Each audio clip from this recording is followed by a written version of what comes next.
Abre tu cuenta Free de Scotiabank, la única cuenta en el Perú que no cobra nada. ¿Escucharon? Sura, asesoría para hacer crecer tu dinero.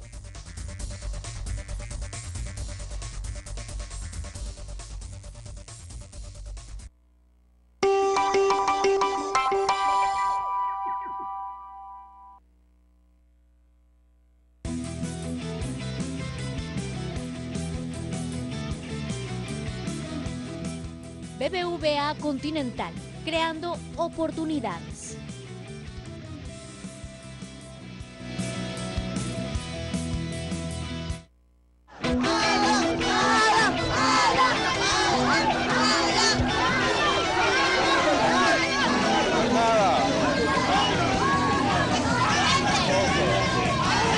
Y de pronto sale una declaración así descolgada, dice el señor Nostre, pero Barata me dijo que hiciera una anotación de 20 millones.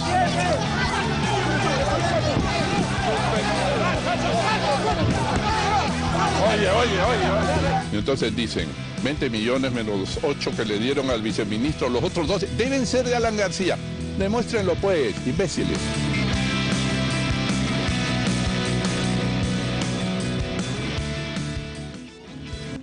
Hola, muy buenas noches, bienvenidos. Empezamos 2018 y el día de hoy se publicó un reportaje en IDL Reporteros, un reportaje titulado Alan y la Caja 2. El reportaje revela, demuestra, a partir de información que está absolutamente bien organizada y corroborada, que el dinero con el cual se le paga a Alan García estas famosas conferencias, por lo menos una conferencia en las que él ha sustentado, digamos, sus ingresos de los últimos años, estos abultados ingresos que ha recibido, que ese dinero provino de la Caja 2.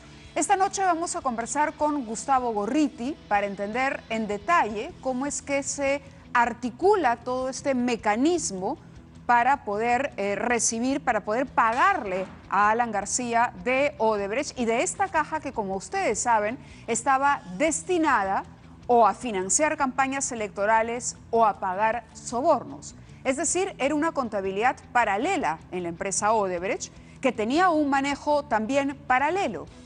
Las personas que han manejado estos fondos han delatado en Brasil, han hablado y han entregado material sumamente valioso. Alan García siempre ha salido y ha dicho, otros se venden, yo no. Yo he dictado una conferencia, aquí está, el dinero ingresó a mi cuenta bancaria, en efecto, el dinero pagó impuestos, en efecto.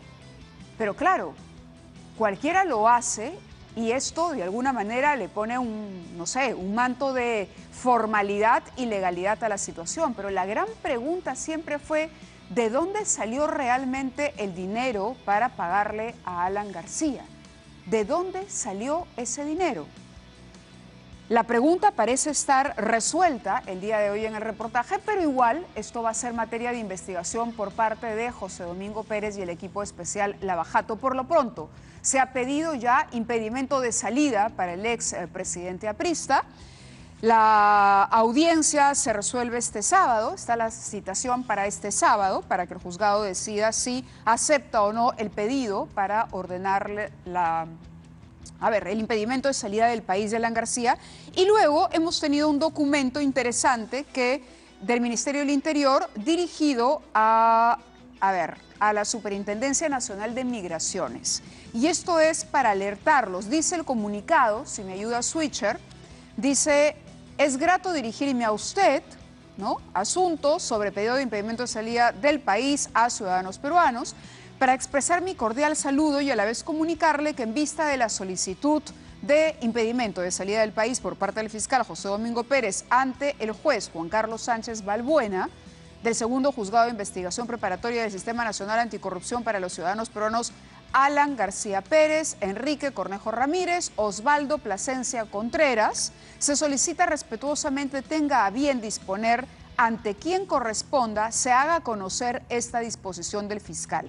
El personal de su representada a fin de adoptar y redoblar medidas de seguridad que corresponda ante una posible salida de los mencionados ciudadanos peruanos por este puesto de control fronterizo CEBAF. Agradeciendo de antemano la atención que brinde a la presente, le expreso mi consideración y estima. y firma Manuel Fernando Canelo Barreto, Mesa, supervisor del CEBAF Perú. Ese es el documento, todas las fronteras alertas entonces, y entre tanto, el ex presidente Alan García a la espera de la decisión que se vaya a tomar.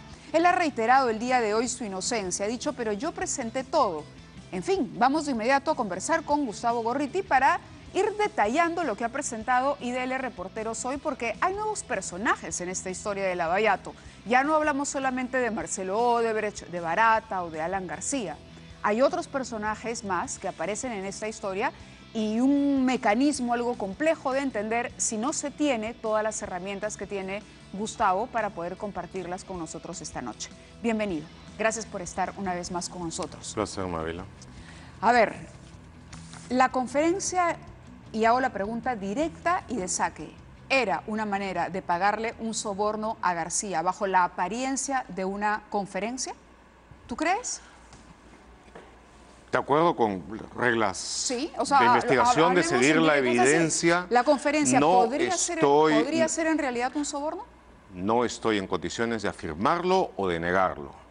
Lo que sí estoy en condiciones de afirmar clara e inequívocamente es que el pago para esa conferencia, la conferencia tenida en mayo del 2012 en Sao Paulo, sí, fue pagada por el sector de operaciones estructuradas por la Caja 2 y que la operación entera se organizó y se ejecutó a través de ellos.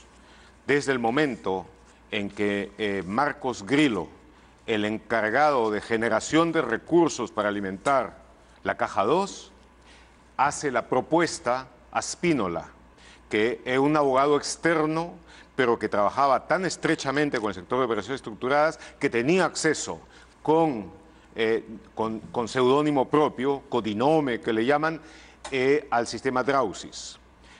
Le propone hacer eso, servir de testaferro para hacer el pago desde el frente de su estudio y le propone un honorario bruto de $15.000 por pagar esos 100.000.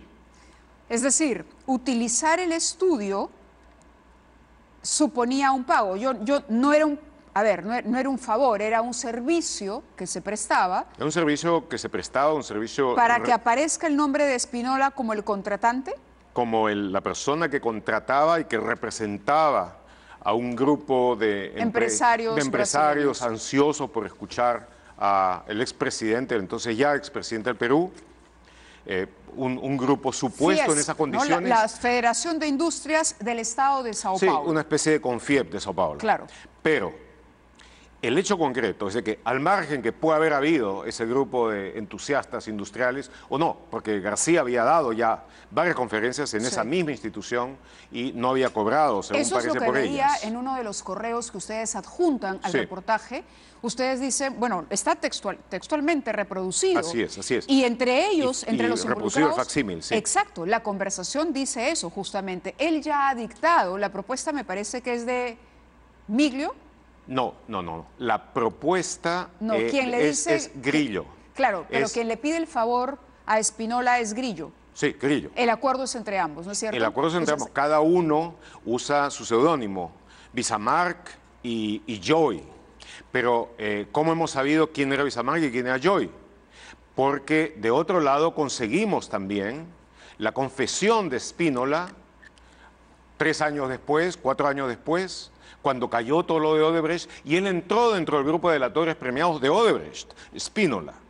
Y entonces él contó todo, cómo había trabajado para ellos, cómo los ayudaba en toda la generación delictiva de recursos para la Caja 2, y con quién trabajaba, y trabajaba con Grillo, y cómo se comunicaban a través, primero con el predecesor de Grillo por Hotmail, después entraron al sistema Drausis, y ahí él dice, mi seudónimo era Joy, y el de Grillo era Wismar. Ahorita no lo tengo, ahí lo tienes escrito. ¿Bismarck? ¿Ah? Bismarck. Sí, con W. Sí. Entonces, Él mismo dice quién es quién, de tal manera que ahí se hace bastante más fácil seguir eso. Y entonces Grillo Bismarck es el que le dice a Spínola, Joey, García ha llegado y no ha cobrado antes, pero ahora va a cobrar y no se le puede pagar, es decir, desde aquí, desde Odebrecht, entonces te queremos proponer, he pensado en ti para proponerte este negocio. Estamos hablando de junio. La conferencia se dio el 25 de mayo, estamos hablando de junio. De comienzos de junio. Y en un solo día, básicamente hay un intercambio, vienen y van, mails, van y vienen y finalmente llegan al acuerdo. Entonces él dice, tú lo haces y nosotros te pagamos 15.000 brutos, a eso le tienes que deducir los impuestos, claro, a ti etcétera. Por encubrir, sí. encubrirnos a nosotros, sí. que somos los dueños del dinero. Entonces, Spínola primero le dice, porque ya tenían ellos mucha experiencia haciendo ese tipo de cosas, ¿y por qué si se le paga de un sitio como, digamos, en el Caribe, Saint Nevis, nos ahorramos como el 25%, sí. Algo por el estilo? Claro, dice, porque le dice, paguemos, sí. Se puede hacer un pago desde un punto intermedio, sí, para no tener que pasar por el sistema brasileño. Ajá. Entonces, el otro le contesta de inmediato, si se pudiera hacer, el DS, o sea, director superintendente de Perú, ya lo hubiera hecho. ¿Ok? De Odebrecht.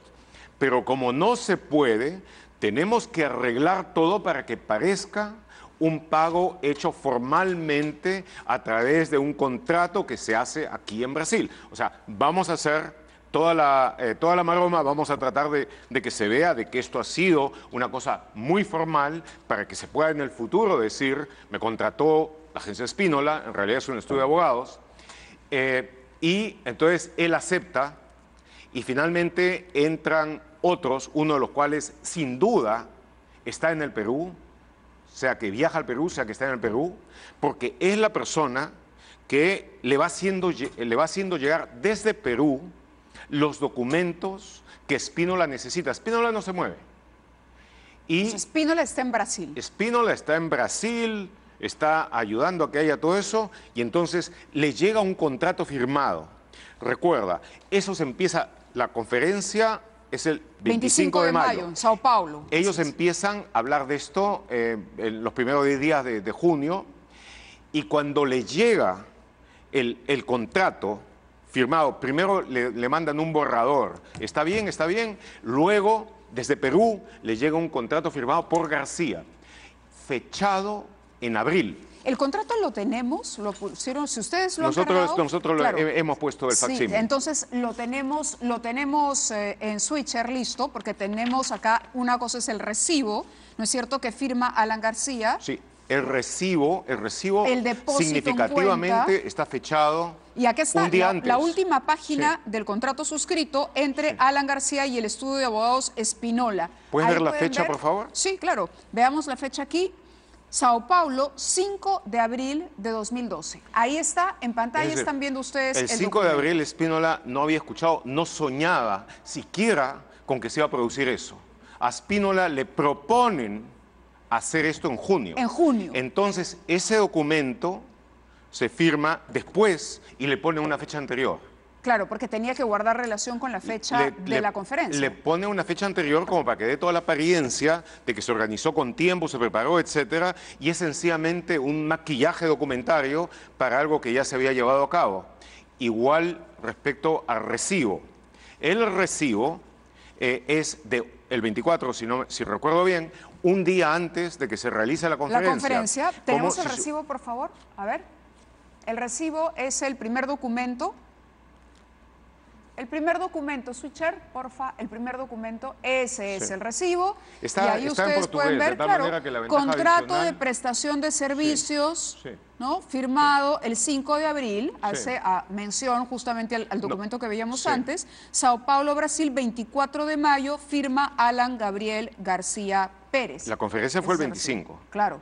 Pero recién Spínola se enteró de que iba a haber ese negocio. En junio. Bien entrado junio. De tal manera que son documentos a los que se lo firmó con fecha atrasada para poder hacer el maquillaje documentario, y entonces existe un nivel altísimo de probabilidad de que García haya sabido de que se estaba haciendo eso, porque me imagino que no ignoraba la fecha en que estaba en el momento en que puso la firma.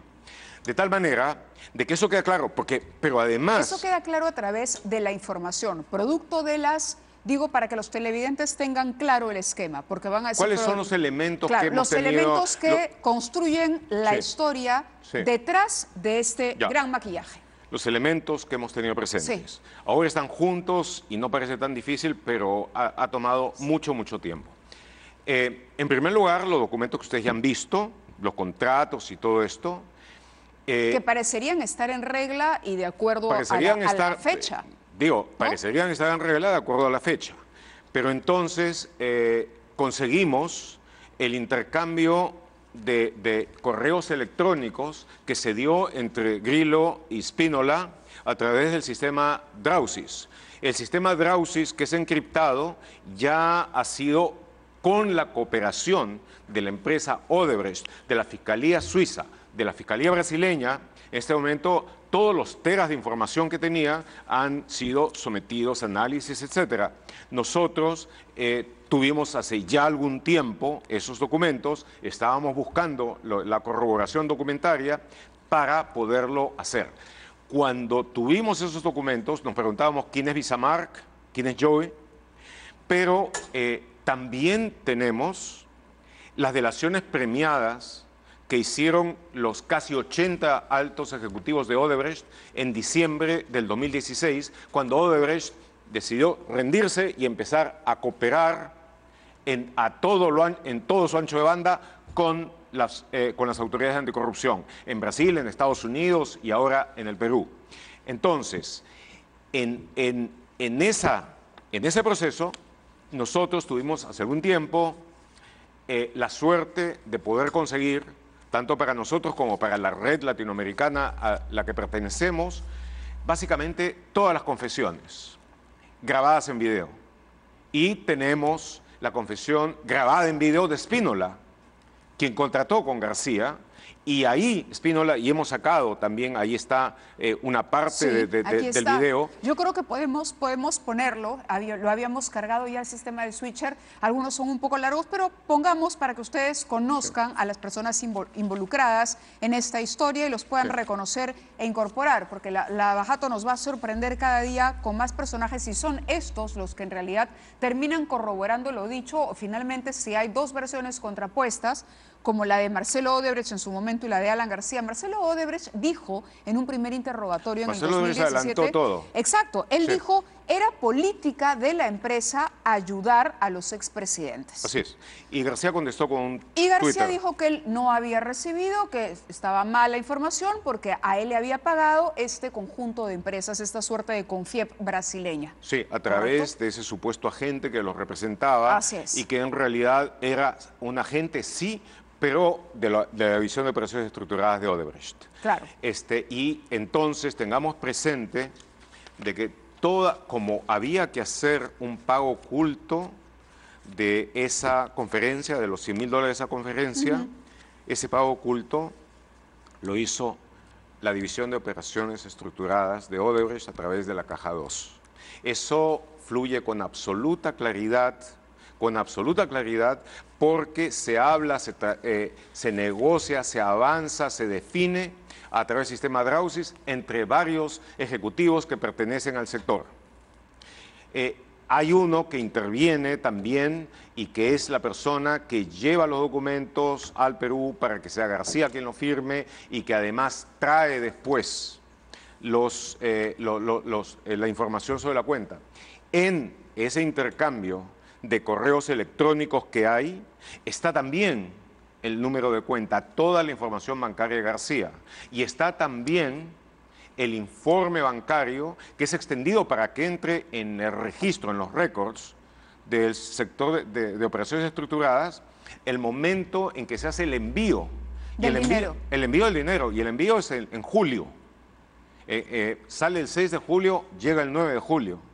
Y ahí está registrado. Completamente. Cuadran los montos, cuadra el destinatario, cuadra todo. Cuadra todo y sobre todo las fechas.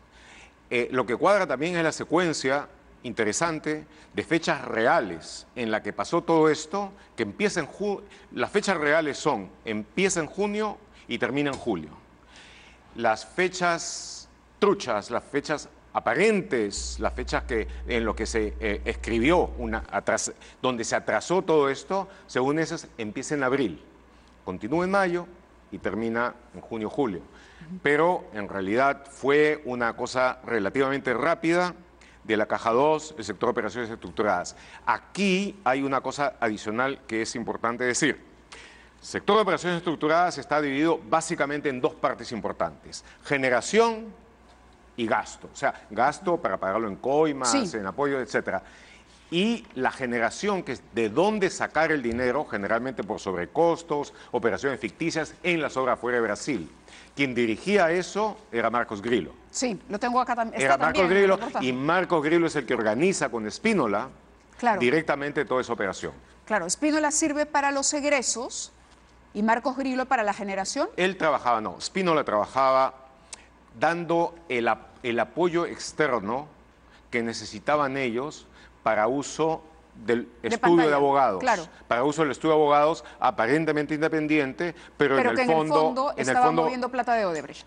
Trabajaba plenamente para ellos, hasta el punto de que él tiene que acogerse a la delación premiada. Ahora, lo que acabas de decir es sumamente importante, no solo para el caso García, sino para todos los casos. El testimonio de Grillo, que dice que de dónde se generaba este dinero que iba a la Caja 2, es justamente el kit del asunto para determinar si hubo o no dinero ilícito que pueda llegar a tipificar la figura de lavado de activos. Entiendo que, evidentemente, el hecho de ingresar, la defensa de García dice, él lo dice, pero el dinero ingresó a través de un banco a Perú, a través de mi cuenta, fue depositado en una cuenta. Y el dinero pagó impuestos. Insiste mucho en eso, en esta declaración, porque él dice, eso quiere decir que no hay lavado.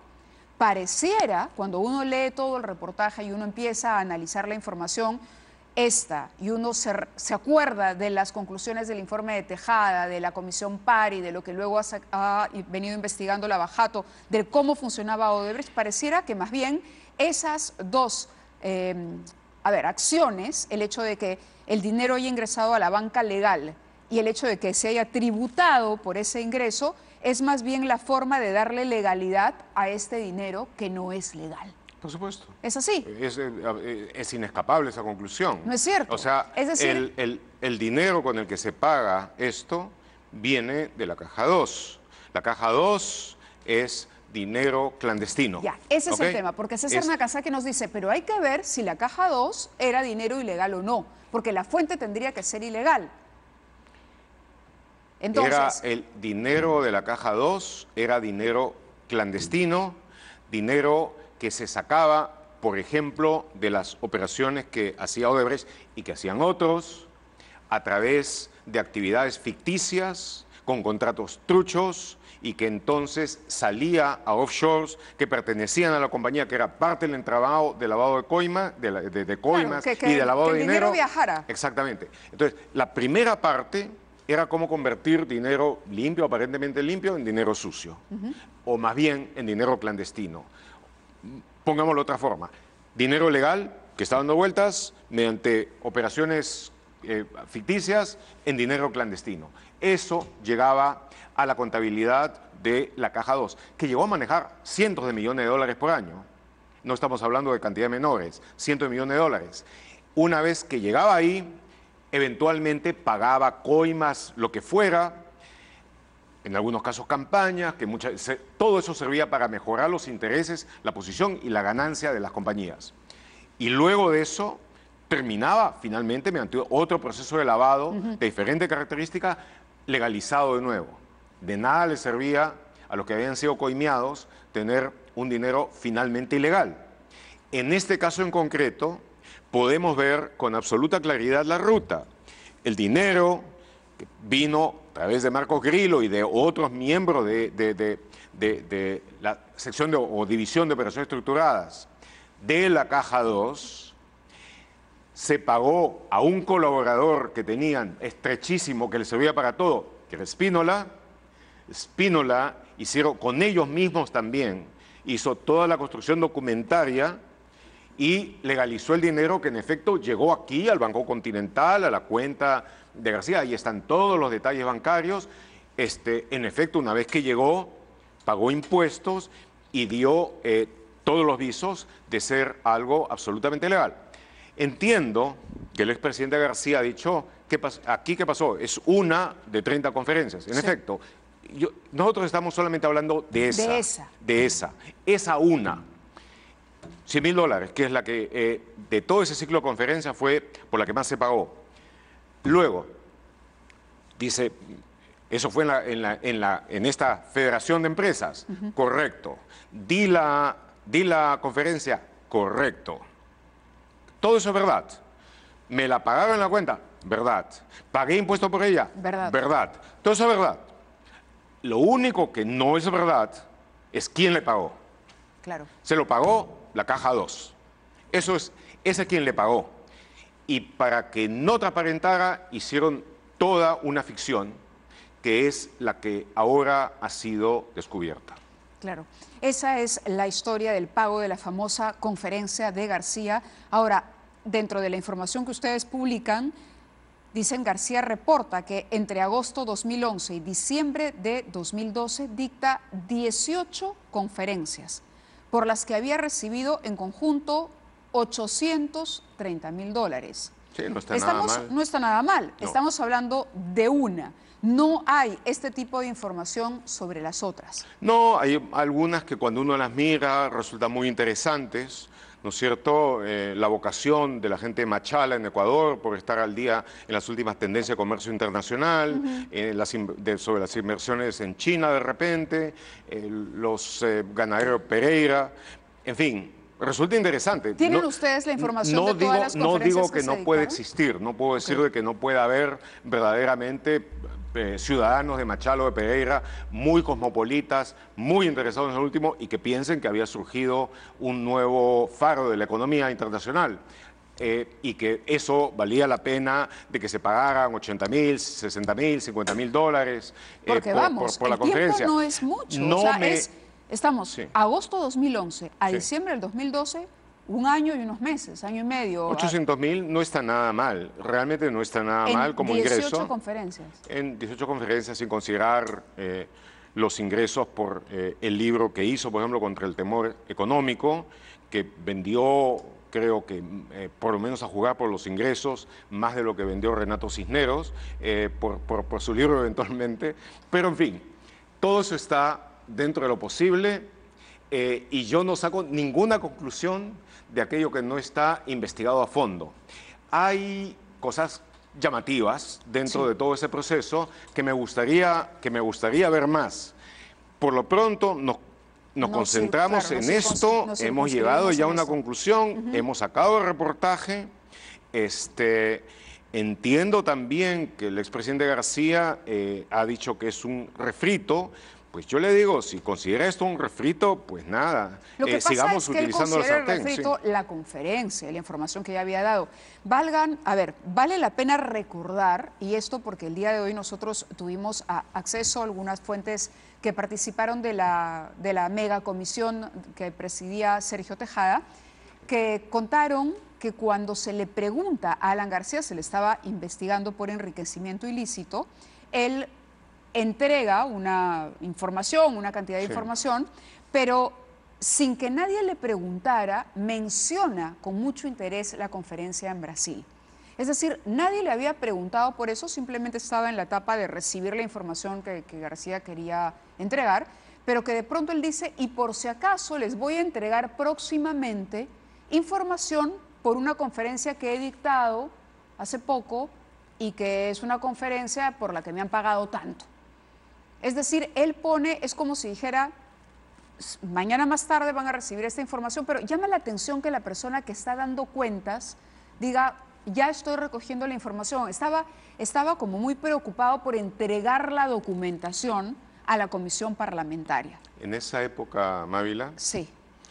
Y coincide era muy con la difícil época, pensar, claro. era muy difícil pensar de que iba a haber una investigación como la de Lavallato. Era muy difícil pensar de que eventualmente los miembros más altos del sector de operaciones estructuradas iban a confesar todo. Era difícil pensar de que iban a abrir todos sus servidores y de que toda esa inmensa cantidad de información iba a salir para ser eventualmente analizada con cuidado. Era muy difícil pensar que la compañía, que era, si se quiere, el buque insignia de esta flota corsaria, de empresarios corsarios que surcaban todos los mares de América Latina, se iba a convertir después en estrecha colaboradora de la justicia y en un agente de investigación muy importante de lo que ellos mismos habían hecho antes. Claro, pero lo que nos dice la fuente pues, es que le llamó la atención sí. la preocupación de García en torno a esto. Ahora, esta misma fuente... Yo creo que él debe haber sentido muy seguro en ese tiempo. Que ha leído el reportaje, nos decía, coinciden mucho las fechas, o sea, la cronología que ustedes plantean a partir de los correos, con las fechas en las que él también encaraba esta necesidad de información de la comisión parlamentaria. Entonces, porque de los correos también se deduce que, oye, hay que hacer esto y hay que aprobarlo y hay que... No, había una suerte de apúrense para de una vez solucionar este problema. Eso está como en un segundo nivel de lectura, pero de alguna manera guarda relación con lo que esta fuente de la megacomisión de Sergio Tejada nos dice. Ahora, García se defiende también señalando que en su momento él entregó toda la documentación al fiscal José Peláez Bardales y que esto fue archivado. Sí, eso porque en ese momento Peláez Bardales no tenía la información a la que hoy hay acceso. No tenía la información y además creo que no tenía en absoluto el interés. En absoluto el interés de investigar más a fondo. José Antonio Peláez Bardales, hay cosas que decir a su favor y en su gestión y todo, pero su simpatía, su tendencia política están muy claras y muy evidentes. ¿Cómo relacionamos este hecho con el financiamiento de la campaña aprista, que también es materia de investigación, los aportes de Odebrecht a través de Alba Castro, con la manera en que Alan García emitió una cantidad exagerada, vulgar quizá, incluso de decretos de urgencia, con esto que además Odebrecht reconoce Marcelo, porque hoy cobra mucho más sentido esta ayuda que declara Marcelo. ¿Por qué una empresa ayudaría a un expresidente? La pregunta, por eso, Marcelo Odebrecht dice, era política de la empresa ayudar a los expresidentes. Tú ayudas al expresidente que te ha ayudado. Y que te puede ayudar en el futuro. Claro, pero al mismo tiempo... que te puede ayudar en el futuro. Y que te puede ayudar en el futuro. En muchas ocasiones, además, cuando nosotros hemos seguido la ruta de transacciones a través de las operaciones estructuradas, se termina de pagar cuando ha terminado el periodo. Y hay toda una serie de cuidados especiales. Por lo que puedo ver, en este caso, hubo un número alto de importantes funcionarios de operaciones estructuradas que estuvieron pendientes de que eso se realice y de que se realice bien y de que tenga todos los visos posibles de legalidad. Entonces, mira, dada la importancia de lo que está en juego, nosotros sabemos que hubo mucha corrupción, nosotros sabemos de que se robó muchísimo, nosotros tenemos eso bastante claro y todavía queda mucho por investigar. Ni siquiera hemos empezado a tocar a las otras empresas brasileñas, ni siquiera se ha empezado a investigar a fondo a las empresas peruanas que han estado consorciados con ellos. Y hay una de ellas, por ejemplo, Graña y Montero, que se ha metido en toda una serie de cuestiones de compliance, de cumplimiento y todo esto, pero es un compliance, un cumplimiento sin confesión previa. Y lo único que vale en estos casos, en toda la evolución de la lucha contra la corrupción corporativa, es lo siguiente: que haya derecho premial, que se recompense a las empresas que proporcionan información y que a la vez se reforman completamente con estos sistemas de cumplimiento o compliance, pero que antes haya confesión plena.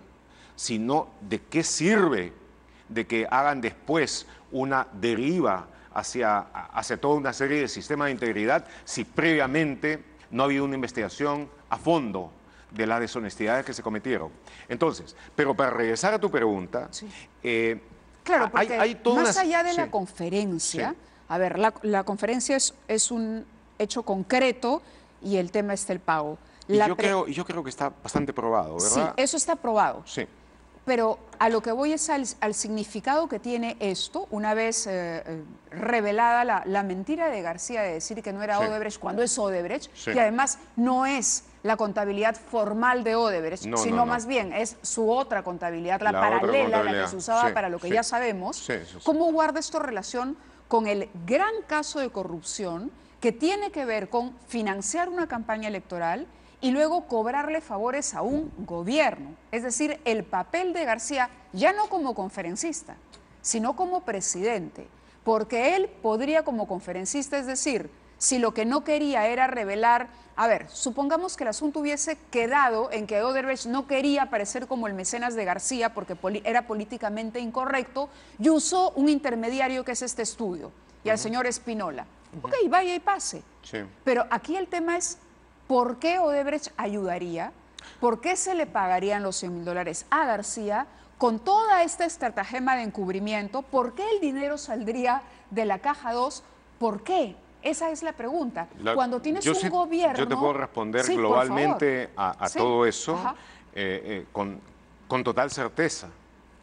Porque Odebrecht ganó muchísimo, porque tuvo tremendas utilidades durante el gobierno de García, porque logró precisamente legislación extraordinaria para básicamente pasar por sobre a toda la eso voy, competencia a que la y conferencia- y logró sobrecosto tras sobrecosto y logró triunfo en todos los arbitrajes, en casi todos los arbitrajes, en los que el Estado perdió en el 90% y en ese poquito que ganó, el arbitraje no ganó un sol, mientras que Odebrecht ganó más de $250,000. Solamente en arbitrajes, no se diga en sobrecostos, no se diga en todo el resto, de tal manera de que hubo mucha corrupción, y se le está estudiando. Ahora, de que en cosas tales como lo del Metro de Lima, Por ejemplo, solamente el caso haya del Metro de Lima. aparecido hasta este momento funcionarios de segundo nivel, podrán haber tenido capacidad ejecutiva, algunos de ellos podrán haber tenido una larga trayectoria de cercanía al propio García y también a Cornejo, pero son funcionarios de segundo nivel. Y dado el acceso que tenía Odebrecht, entonces, Barata, sobre una base del día a día, él tuvo una relación de real cercanía y Totalmente. amistad. Y esa está también corroborada por la cantidad de veces que se vieron, se reunieron. Y creo que con ningún otro presidente. Con ningún una otro presidente, con ningún otro presidente. Con Toledo había una relación de profundo desagrado, porque tengo toda la impresión de que Barata se sintió violentado por la sinvergüencería delictiva de Toledo. No es de que Barata fuera una persona pura, pero el hecho de que el otro se lo impusiera los niveles de coima que había que pagar, etcétera, y que la negociación a través de todo el grupo de Maiman fuera tensa. Claro, yo creo, que impusiera además sus propias reglas, cuando en este caso Odebrecht tenía un mecanismo particular para hacerlo. Tenía un mecanismo particular. Luego con Humala, está claro, ya lo ha dicho Barata, de que él igualmente se sintió violentado por tener que darle $3 millones en la campaña por orden del PT brasileño, a través de Marcelo Odebrecht, a quien él consideraba un candidato totalmente antiempresa. De tal manera de que, como resultado del desagrado de Barata, es que Marcelo le dice, pues si quieres, dale maíz a Keiko, ¿no es cierto? Sí. Dale 500 maíz a Keiko, Ajá, de los que le había dado, y ya sabemos toda la historia que resta, ¿no es cierto? Y sabemos también cómo lo negaron inicialmente y sabemos cómo lo están aceptando ahora. Tengo que poner una información, me acaban Sí. de avisar, a ver si me la ponen al aire para revisarla. Esto, a ver, no lo tengo descargado aquí. ¿Podrían alcanzarme el impreso? Es el señor juez del Juzgado de Investigación Preparatoria Nacional Especializado de Delitos de Corrupción, José Domingo Pérez Gómez, fiscal provincial, equipo especial de la Fiscalía Corporativa Especializada en Delitos de Corrupción de Funcionarios, requerimiento. Este es el impedimento de salida que ha solicitado, ¿no? Que ha solicitado José Domingo Pérez. Ahí están con todos los datos personales y la firma respectiva es 18 meses el tiempo que ha pedido para esta restricción. Impedimento de salida del país por 18 meses contra Alan Gabriel Ludwig García Pérez. Y este pedido será respondido por el juzgado competente el día sábado, como anunciamos al inicio del programa. Claro, ese es el tema, es decir, como veníamos hablando, ¿no? Aquí hay un financiamiento de campaña previa, un establecimiento de una relación, hay una legislación. Ayer le preguntábamos al exministro Segura por las condiciones que ponen a un gobierno en la situación de tener que emitir un decreto de urgencia, y comparado a otros gobiernos, así como la frecuencia de visitas con Barata, la frecuencia era, creo que era un decreto de urgencia por cada 4 días y medio, más o menos, los que se emitieron durante el gobierno. Era una legalidad, haciendo uso de una atribución extraordinaria del presidente, pero aplicada para esto. Entonces, el rompecabezas todavía estaremos, no sé, al cuánto % de haberlo armado. Bueno, pero mira, el daño al país, para poder entenderlo durante la gestión de un presidente, es por eso te decía, esto es importante, pero caramba, hay que seguirle el hilo, porque lo que deberíamos conocer al final es, esto es una infracción constitucional gravísima si es que se comprueba que el señor García utilizó decretos de urgencia para favorecer a una empresa que le financió la campaña y que luego además lo ayudaba otorgándole conferencias. O sea, varias empresas, aparte de Odebrecht, pero Odebrecht sí, era la comisión era la que mandaba. Era la que mandaba. Era la que mandaba. Y como te dije, con ellos hubo una relación de especial cercanía que también llegaba a la familia Odebrecht misma. Pero lo importante allá es ver el monto de la corrupción presunta a través de sobrecostos y todo el resto. Tengo una pregunta que me hacen por redes y dicen, ¿Alan García sabía de la licitud o ilicitud de los fondos con los que Odebrecht le pagó? Que es uno de los argumentos de Mauricio Mulder el día de hoy también. Ellos han salido a decir, pero Alan García no tiene la culpa. Él firma un acuerdo, dicta la conferencia, cobra y no tiene por qué saber que eso salió de la caja 2. Bueno, él entra en una cuestión de por lo menos una cierta complicidad cuando firma documentos con fecha atrasada. Eso creo que está bastante claro, ¿no es cierto? Porque a menos que Spínola haya tenido una máquina del tiempo, él no sabía absolutamente nada sobre el tema hasta junio. Y termina firmando documentos de abril. Entonces, él tenía que saber algo de eso. Y él sabía, obviamente, de que le estaban pagando ellos y de que estaban haciendo eso en forma disimulada. Ahora, si él sabía que los fondos provenían de haber extraído dinero por sobrecostos y todo esto para meterlos en la máquina de coimas. Es tarea de la Fiscalía. Eso, no, bueno, eso es algo que no estoy en condición de afirmar, pero lo que sí puedo afirmar sin ninguna duda es que el dinero con el que se le pagó era dinero clandestino, pertenecía a la división de Odebrecht que manejaba clandestinamente ese dinero para acciones en casi todos los casos extralegales y frecuentemente ilegales. Además, el tema, claro, del estudio, del envío y de la ida y vuelta de los documentos. Hay de por medio una mentira. Claro, está la ida y vuelta de los documentos. El problema básico ahí es una mentira. La mentira. Ahora, otra pregunta que tengo de redes. ¿Quién depositó? ¿Odebrecht, Spínola o el gremio empresarial de Sao Paulo? ¿Quién hace el depósito en la cuenta de García? Olvídense del gremio empresarial de Sao Paulo. No existe. Ok. El que deposita. el que da el dinero para hacer el depósito es... Spínola. No, por Dios. Es la caja 2. Ya, la caja 2. La caja 2. Pero y ¿quién entonces, hace formalmente Spínola, el depósito? Formalmente, como sucedía aquí en el caso de del pitufeo, etcétera, aparece como la persona que hace el pago. Como si fuese un falso aportante. Como es un falso aportante, es un testaferro, no es otra cosa que eso. Ha prestado su nombre. O sea, Spínola le deposita a García. Pues no estoy seguro porque de acuerdo con los correos electrónicos también le entregan a Spínola la constancia de haber hecho el depósito. Claro, porque me dicen que cambiarían los escenarios legales dependiendo de la persona jurídica que paga. La persona jurídica que aparece como la que paga es Spínola. La persona física, lo que hacen la parte operativa del pago y de cuyos cofres, si se quiere, procede el dinero, caja 2, Grillo. Bismarck. Ellos son, Spínola es el testaferro, el que figura, el que aparece, y todos los que hacen el resto de la operación, incluyendo el cambio de fecha de documentos y todo eso, las firmas atrasadas que parece como que se hubieran hecho mucho antes, están bien, Caja 2 y aquella parte de la compañía aquí que trabajaba con la Caja 2. Entonces, sobre eso no hay ninguna duda.